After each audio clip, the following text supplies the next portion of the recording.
Bonjour à tous, soyez les bienvenus sur 42 TV. Pour cette émission, je vous emmène aujourd'hui à la découverte du château de Roche-la-Molière avec trois des membres de l'association Amis Proches qui vous propose chaque semaine de découvrir ce magnifique château un petit peu méconnu des Rouchons, mais de l'ensemble des Ligériens.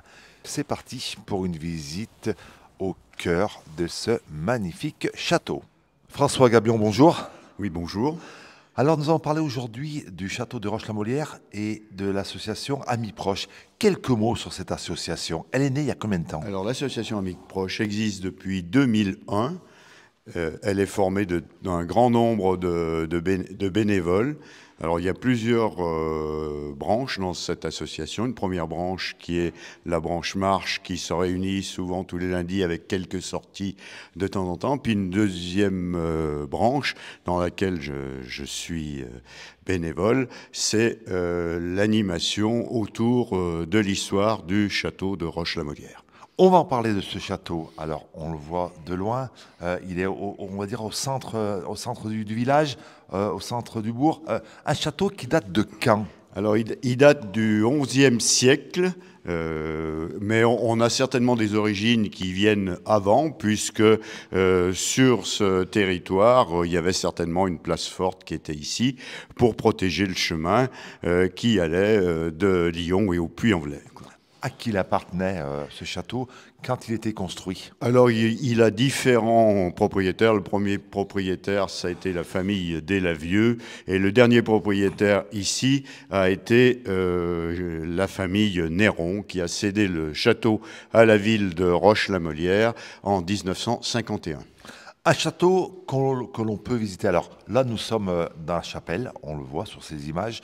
Le château avait une chapelle, un cimetière, des boutiques. Alors, à l'époque, on n'appelait pas ça des boutiques. Comment il était fait, ce château? Qu'est-ce qu'on trouvait au centre de ce château? Cette chapelle, elle date de l'époque Renaissance. Elle a été construite par un des propriétaires qui s'appelait Caponi, qui était d'origine florentine, ce qui explique alors pourquoi dans cette chapelle, il y a derrière nous un tableau remarquable, qui est une annonciation qui est due à un peintre florentin que l'on connaît maintenant, qui s'appelle Pochetti. Un château qui a résisté au temps. Dans beaucoup de communes, les châteaux ont été pillés, ont été rasés. Pas à Roche-la-Molière. Alors, on a la chance que ce château ait été occupé depuis le 11-12e siècle jusqu'à nos jours, jusqu'au 20e siècle, puisque la dernière famille à habiter les Néron était encore là dans les années 50.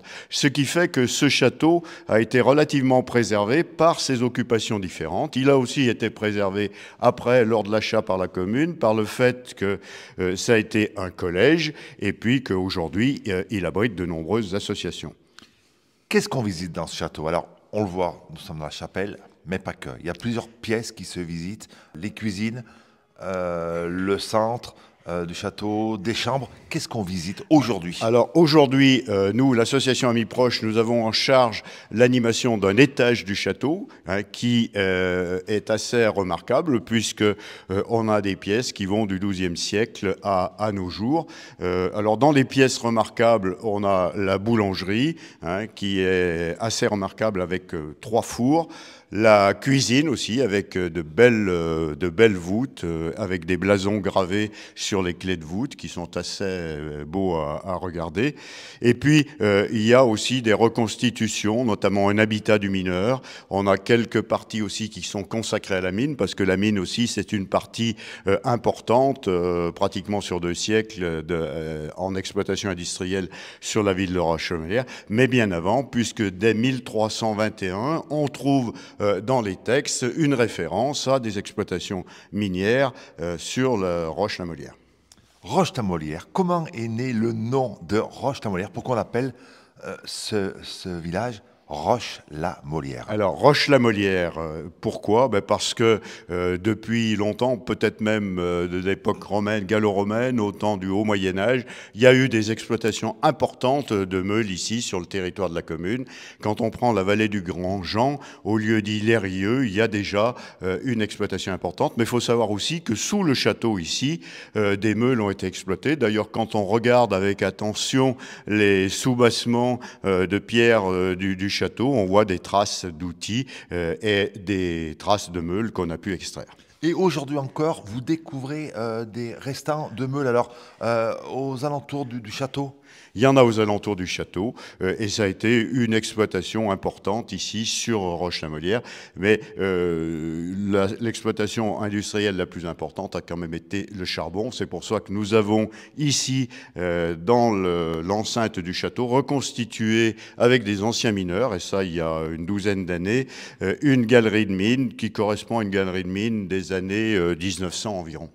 Allez, on va partir donc visiter le château. Vous nous amenez où donc après cette chapelle? Eh bien, on n'en est pas loin puisqu'il suffit de passer la porte et de traverser la cour. Sous le perron du château, le perron monumental construit par Jacques Néron, nous retrouvons notre galerie de mines reconstituée que nous allons découvrir. Allez, c'est parti, suivez-nous. Yves, nous sommes ici dans cette galerie de la mine, une galerie reconstituée. Tout à fait, oui. C'est une galerie qui a été reconstituée en 2013 par des membres d'amis proches et par des mineurs et qui ont donné tout leur savoir un petit peu, puis toute leur technique pour monter cette mine reconstituée. Une galerie de mines reconstituée, on va dire, début du XXe siècle. On le voit, du bois, des voûtes en bois, le cheval qui était très très présent au début du XXe siècle. C'est plutôt du moins, c'est 19e.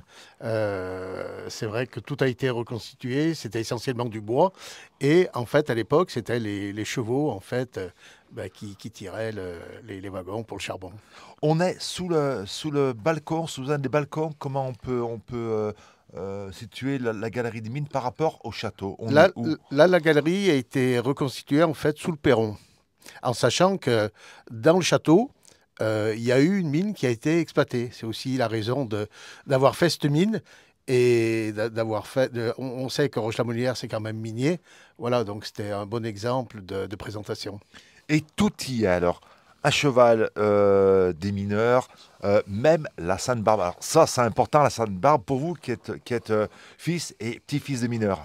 Tout à fait. La Sainte Barbe, on l'a faite au niveau de l'association. Donc, on l'a faite en principe le 4 décembre.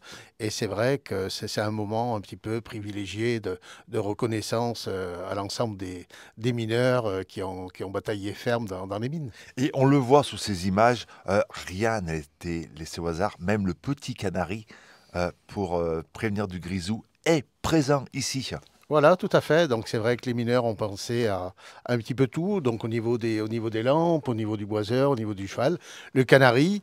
Et quand on visite aussi la mine, il y a la reconstitution un petit peu d'un éboulement qui s'est produit sur la commune il y a très longtemps. Ce sont des bénévoles qui ont reconstitué cette galerie. Combien d'heures de travail pour faire cette galerie?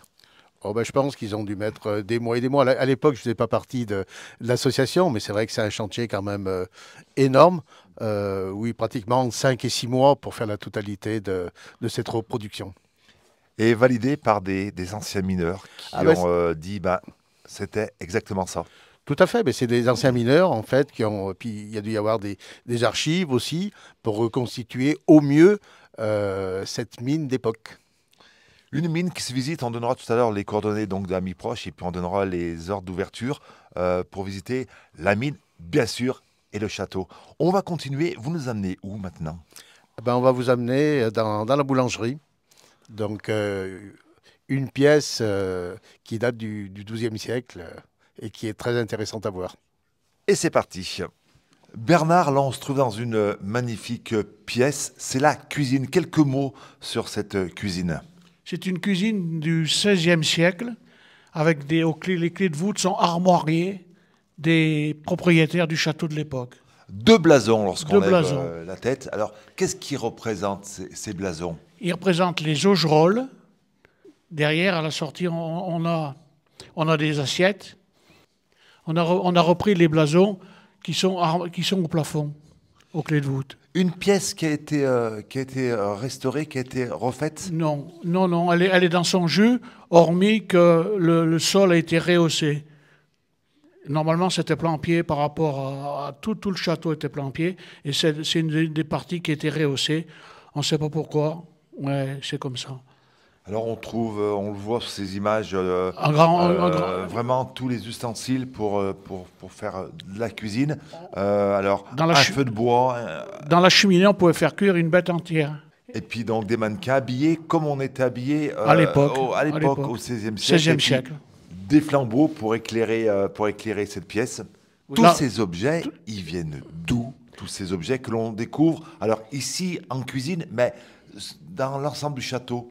C'est lorsque nous sommes arrivés, alors quand nous avons pris la succession de la Société d'Histoire, et nous avons trouvé le château vide. Il y avait la seule chose qu'il y avait, c'était un piano à queue qui se trouvait dans le grand salon. Vous nous amenez où? Après donc la cuisine. Alors attenant à la cuisine, il y a la boulangerie. Allez, on est parti. Direction la boulangerie. Bernard, quelques mots sur cette boulangerie qui est vraiment magnifique. Merci. Et elle est du XIIe siècle, elle est encore dans son jus. Donc du temps du collège, c'était la chaufferie. Donc là, il y avait la chaudière. Oui. Et à côté, la pièce que nous verrons encore après, donc c'était la cuve à mazout. Donc les élèves n'avaient pas accès à cette boulangerie. Et c'est nous qui l'avons ouvert et qui nous avons découvert cette magnifique pièce avec une boulangerie avec 3 fours. C'est un petit peu la particularité de cette pièce, cette boulangerie. Trois fours. Le four du milieu servait à faire le pain une fois par mois pour le village. Mais quand je dis le village, il y a peut-être 40 personnes. Le four de droite servait à faire cuire les pâtés de viande et les volailles. Et le four de gauche servait à faire cuire les darioles, donc les pâtisseries. Donc une boulangerie qui a été remise en étape et surtout qu'on peut visiter. On a simplement rajouté des choses. Elle est dans son jus. Quand on a ouvert la porte, on l'a trouvé dans son jus, exactement comme ça. Je pense que c'est unique au moins dans la région, si c'est pas plus. François, là on se trouve dans une pièce, alors pas très sympa. Alors la pièce est jolie, mais quand on était là, dans cette pièce, et surtout en dessous, c'était pas un Club Med, là. On n'était pas au Club Med. Alors, nous sommes ici dans la tour de la prison. On savait que dans ce château, il y avait eu une prison. Hein, elle est dans plusieurs inventaires. Cette tour de la prison, c'est une tour aussi qu'on voit quand on est à l'extérieur du château. C'est la grande tour qui dépasse le château. Alors, elle est intéressante parce que complètement en bas, il y avait la prison. Ici, il y avait une pièce qui était attenante à la cuisine. Au-dessus, sur 2 étages, il y a des pièces d'habitation. Et puis, au dernier étage, on a un pigeonnier remarquable parce que effectivement, il était relativement important. Pourquoi un pigeonnier dans un château? Parce que seuls les seigneurs à l'époque avaient le droit d'avoir des pigeons et de les élever. Alors pas seulement pour les manger. Les pigeons, c'était la communication de l'époque. C'était l'internet de l'époque. C'était donc les pigeons voyageurs, pardon. Donc voilà, c'était donc pour pouvoir communiquer dans tout le département. On ne sait pas. On sait pas. Enfin, certainement. Hein, voilà. Alors, ce pigeonnier est intéressant. Malheureusement, il ne se visite pas, mais on voit les différences de richesse des différents propriétaires, parce que à certains moments, pour faire les nids de pigeons, c'était des belles jarres qui étaient incluses dans les murs, et puis après, c'est simplement 2 tuiles mises l'une sur l'autre, donc il n'y avait peut-être pas les mêmes moyens. On mettait plus des jarres pour loger des pigeons, on leur donnait simplement 2 tuiles. 2 tuiles. Et puis donc, ce cachot... en dessous, alors vous êtes descendu, vous avez eu la chance de descendre... Alors, oui, 7 mètres sous nos pieds, là on a le sol de la prison qui est bâti en partie contre le rocher de grès houillé qui supporte le château. Alors effectivement, cette tour de la prison, dans les inventaires, il y a tout un tas d'instruments de torture qui sont décrits. On ne les a pas trouvés ici. Alors, elle est possiblement ici, mais il n'y a rien qui le prouve d'une manière certaine. Par contre, ça a permis de recréer un petit peu cette chose-là. Alors, ce qui est assez anecdotique, c'est que comme ce vide était à côté de la cuisine, on présume que les restes des repas du Seigneur étaient envoyés à ceux qui étaient mis à l'ombre. D'où les ossements. Donc les ossements que l'on voit ne sont pas des ossements humains. Hein. On vous rassure, pour vous qui nous regardez, ce sont de la volaille, des chèvres... Ils ont expertisé par un de nos amis vétérinaires. Il y a des os de poulet, des os de chèvre, des os de mouton, mais aucun ossement humain, soyez tranquilles.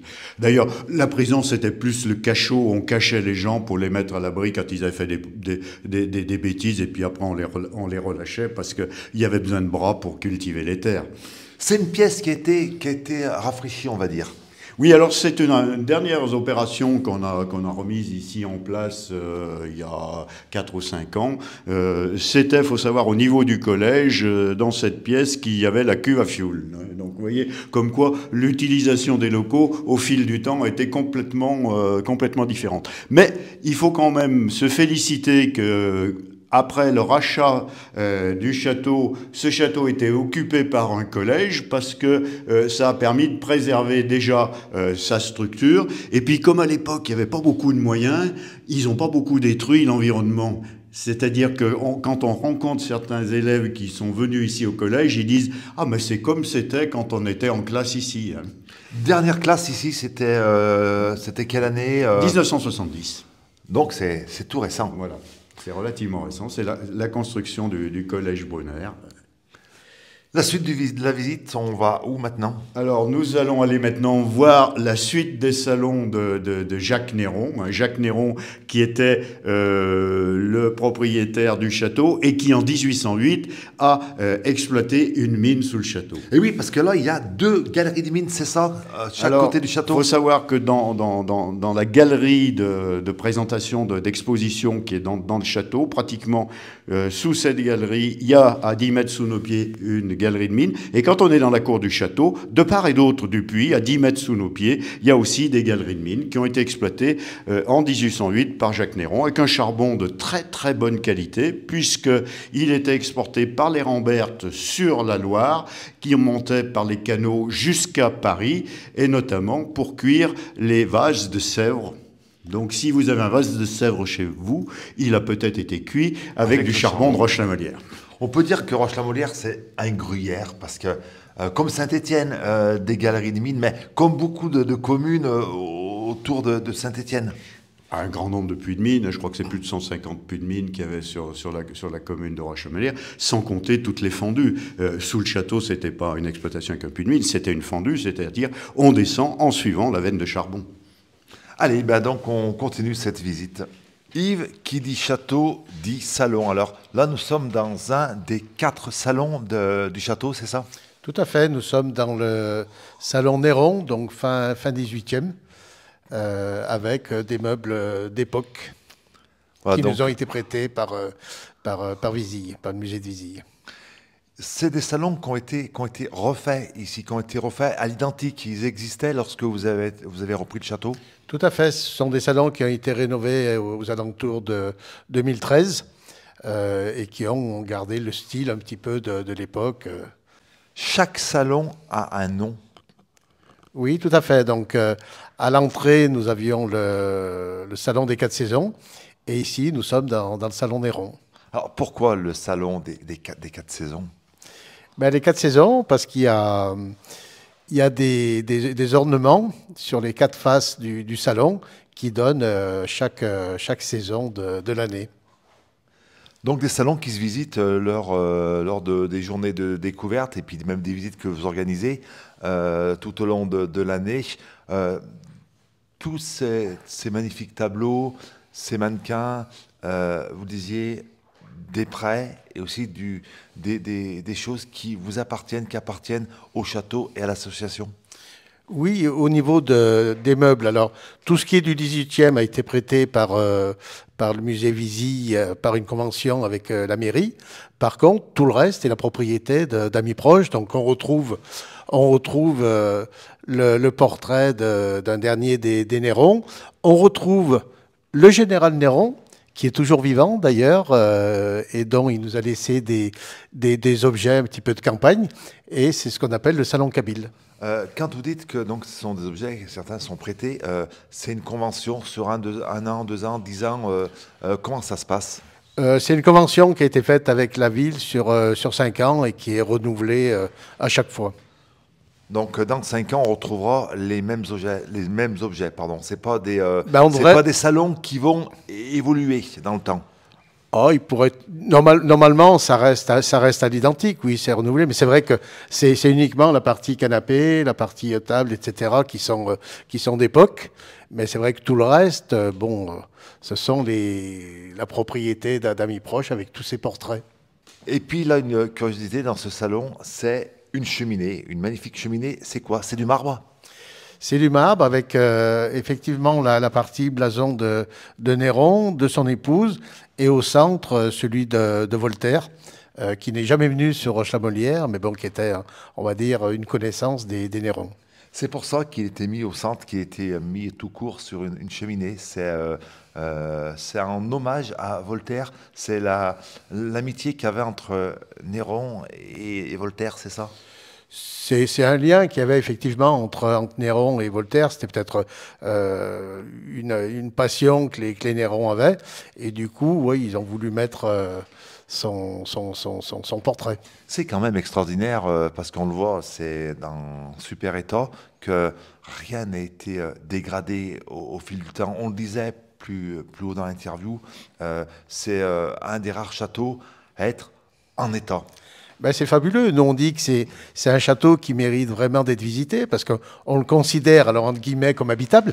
Ben, c'est vrai qu'il a quand même ses salons, il a quand même sa cuisine, alors que d'autres châteaux sur la région, ben, ce ne sont malheureusement que des ruines. Même si c'est intéressant de voir des ruines, mais là, il y a quand même un vécu, un vivant qui est très intéressant.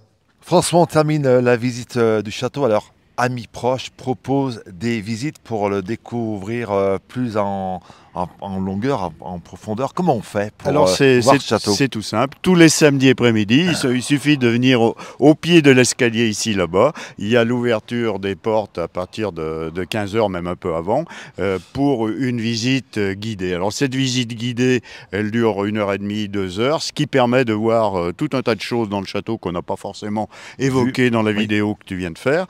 Par contre, il y a un petit coût pour l'entrée de ces visites, c'est 4 €. Par contre, c'est gratuit pour les étudiants et pour les enfants accompagnés. Il faut réserver pour venir visiter le château? Non, pas besoin de réserver. De toute façon, il y aura toujours quelqu'un. On attend toujours un petit peu.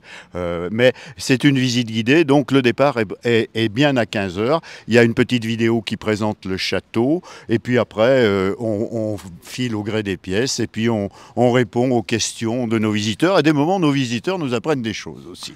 Et puis donc, une visite qui peut être aussi organisée pour des scolaires. Alors, nous pouvons organiser des visites pour des scolaires. Chaque année, on reçoit un certain nombre de classes ici pour faire des visites personnalisées. Faut savoir aussi qu'on a possibilité d'organiser tout au long de la semaine des visites pour des groupes. Alors, on parle de groupes, nous, à partir de 10 personnes. Donc là, il y a un coût aussi. C'est un ticket d'accès pour les 10 personnes de 30 € et après, c'est 3 € par personne supplémentaire. Et là, c'est du clé en main. Les gens qui veulent une option sur un sujet plus particulier, on est capable de s'adapter. Et puis, vous organisez aussi des événements tout au long de l'année. Alors, quelques dates à retenir déjà? Alors, tout au long de l'année, le prochain événement qui va être ici, alors ça sera plutôt dans le parc du château, c'est le Printemps des Plantes. Ce Printemps des Plantes qui permet d'ouvrir le printemps, de lancer le printemps avec tout un tas d'exposants qui souvent préparent des plants pour être à maturité, pour être commercialisés lors de ce Printemps des Plantes. Et puis il y aura des animations qui seront tout au long des 2 jours. Et c'est le 15 et le 16 mars ici à Roche-la-Molière. Deuxième manifestation importante aussi sur laquelle on travaille, c'est pour le week-end de Pentecôte. Donc ça sera le samedi et le dimanche, le 7 et le 8 juin, ici. Alors dans le parc du château et puis aussi dans l'enceinte du château, avec la fête médiévale. Fête médiévale qui, à cause des travaux du château, n'a pas pu avoir lieu ces dernières années. Et là, on va mettre le paquet là-dessus avec un partenariat important de la ville de Roche-la-Molière pour qu'effectivement, il y ait une belle animation dans le cadre du château avec des combats, des tirs à l'arbalète, des tirs à la catapulte, enfin tout un tas d'animations qui vont permettre de se replonger quelques siècles en arrière au moment du Moyen-Âge. Voilà. Pour retrouver toutes ces informations, comment on fait? Comment on fait pour contacter Amis Proches? Alors pour contacter Amis Proches, il suffit de taper sur un moteur de recherche Amis Proches. On va tomber sur le site internet d'Amis Proches. On a aussi une adresse mail, amisproches3 gmail.com sur laquelle on peut nous contacter et on répond avec plaisir aux gens qui veulent avoir des informations. Sachez aussi qu'Amis Proches a une page Association Amis Proches sur Facebook. Et puis YouTube pour voir des vidéos aussi qui ont été produites par les bénévoles d'Amis Proches. Oui, alors il y a des liens, des vidéos qu'on va retrouver sur la page Facebook et puis qu'on va retrouver aussi sur notre site internet. Merci beaucoup en tous les cas, merci pour cette visite. Et puis nous, on se donne rendez-vous très prochainement, toujours sur 42 TV, pour partir à la découverte d'autres endroits insolites comme ici à Roche-la-Molière. Ciao, bye bye. Merci.